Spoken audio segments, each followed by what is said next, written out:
everyone. I hope all of you are doing well. So, today I will start with part 2 of chapter 7 of class 7th history, tribes, nomads, and settled communities. In part 1, we have seen about tribal societies, tribal people, nomads, and mobile people, banjaras, and new castes and hierarchies along with jati. So today we will start with two examples of an important part of history of tribal people. A closer look at the Gonds and the Ahams. So let's start our part 2. Here we can see a figure of a Gond woman. The Gonds. The Gonds lived in a vast forested region called Gondwana, or country inhabited by Gonds. They practiced shifting cultivation. The large Gond tribe was further divided into many smaller clans. Each clan had its own Raja or Rai. About the time that the power of the Delhi Sultans was declining, a few large Gond kingdoms were beginning to dominate the smaller Gond chiefs. The Akbarnama, a history of Akbar's regime, mentions the Gond kingdom of Garh Katang that had 70,000 villages. So बहुत ही forested area में रहते थे Gonds and उस area का नाम गोंडवाना के नाम से जानना शुरू हो गया. And वो practice करते थे shifting cultivation. So shifting cultivation, trees and bushes in a forest area are first cut and burnt. Then crop is sown in the ashes.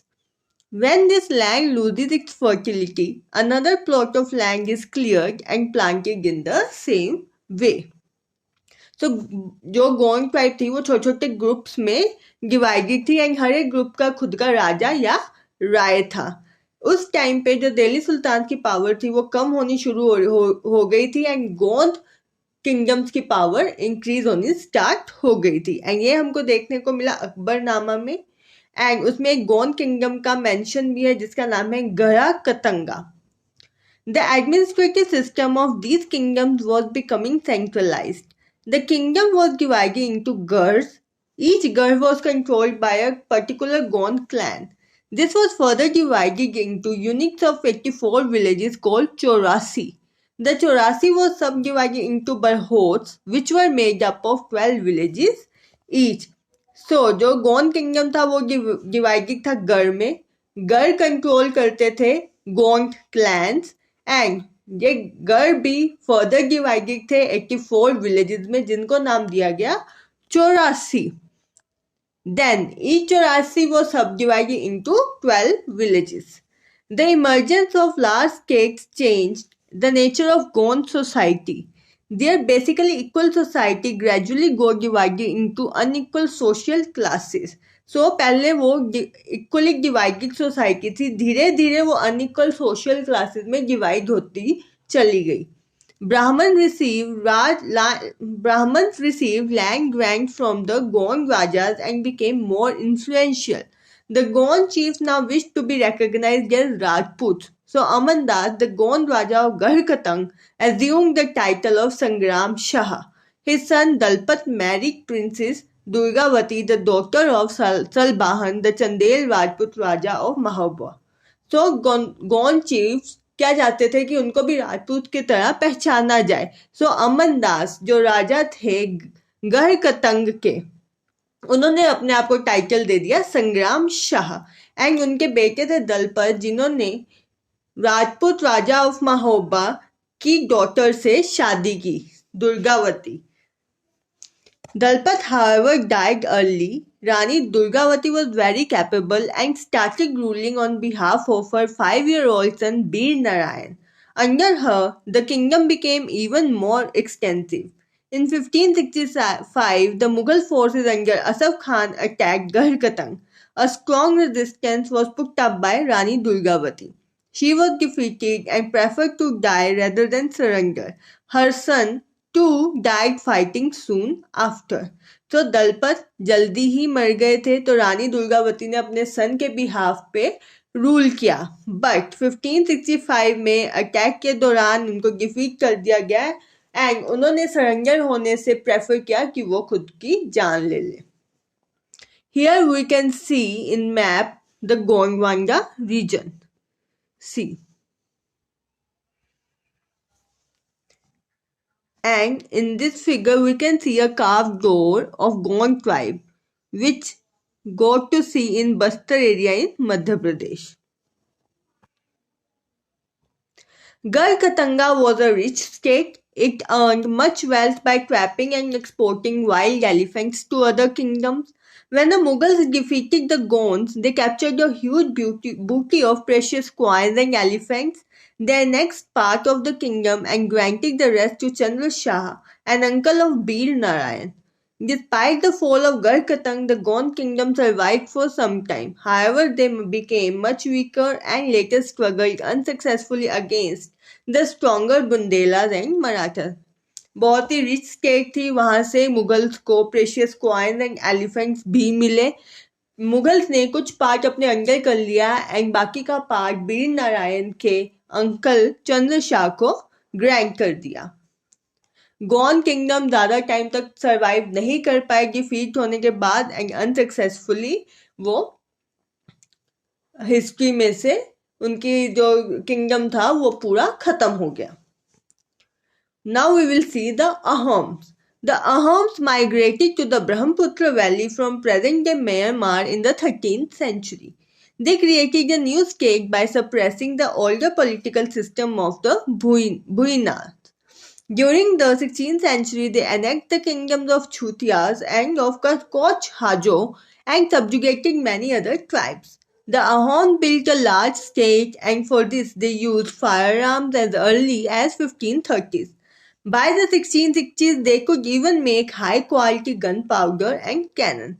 So, Ahoms migrate हुए थे ब्रह्मपुत्र वैली से, जो कि प्रेजेंट डे म्यांमार है, and उन्होंने नई state बनाई और लैंडलॉर्ड्स को सप्रेस करके लैंडलॉर्ड्स को नीचे रख दिया एंड उनकी खुद की अपर क्लास पे नई स्टेट्स बनाई एंड पॉलिटिकल सिस्टम बनाया. उन्होंने बहुत अलग अलग किंगडम्स को एनेक्स किया एंड अपनी ट्राइब्स बनाई.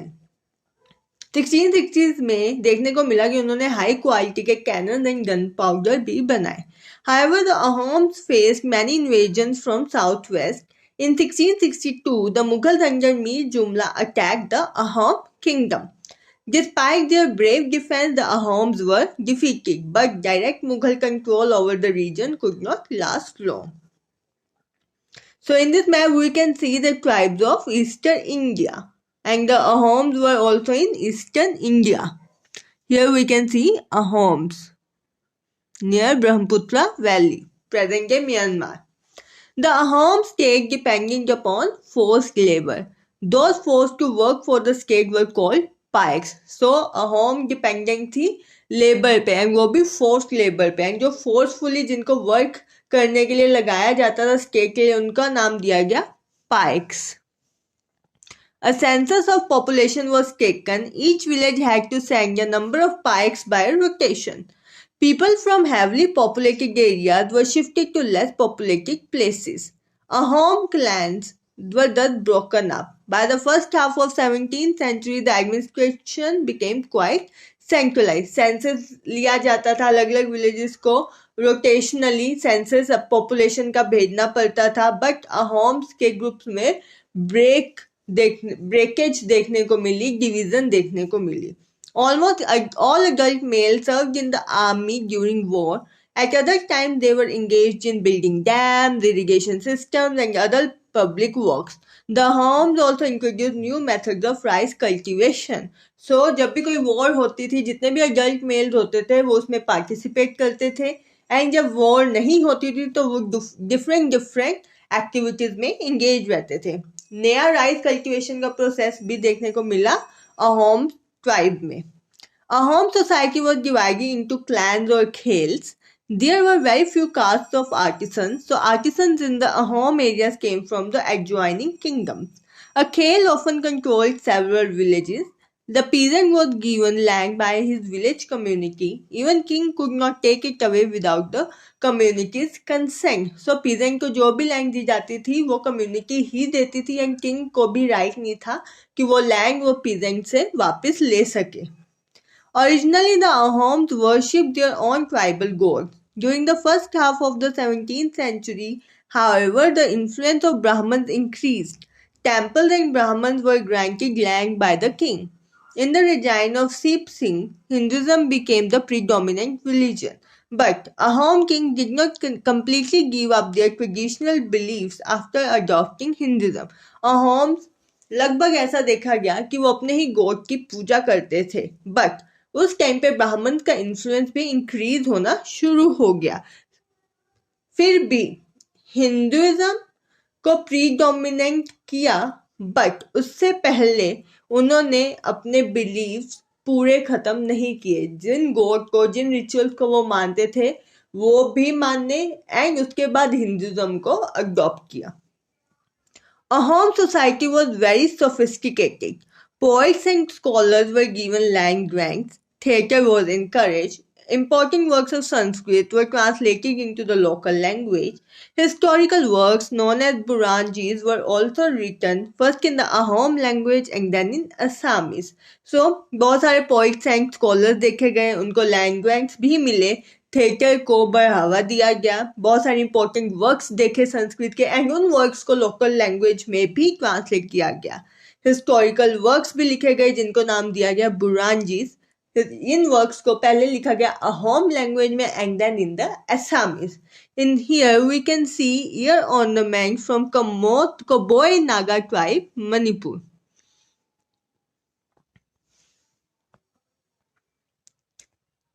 Now, conclusion.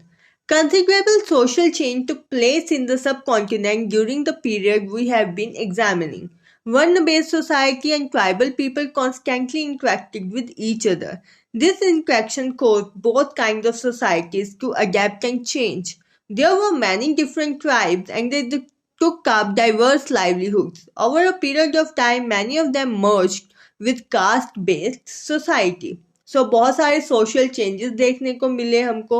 One based society and tribal people देखने को मिले एंड दोनों की इंट्रैक्शंस ने सोसाइटी को चेंज किया एंड उन्होंने कुछ चीज़ें अडेप्ट की एंड कुछ सिस्टम्स को चेंज किया. बहुत सारी डिफरेंट ट्राइब्स उनके डिफरेंट कल्चर देखने को मिले and over a period of time बहुत सारी सोसाइटीज एक दूसरे के साथ मर्ज हो गई on the basis of caste and बन गई caste based society.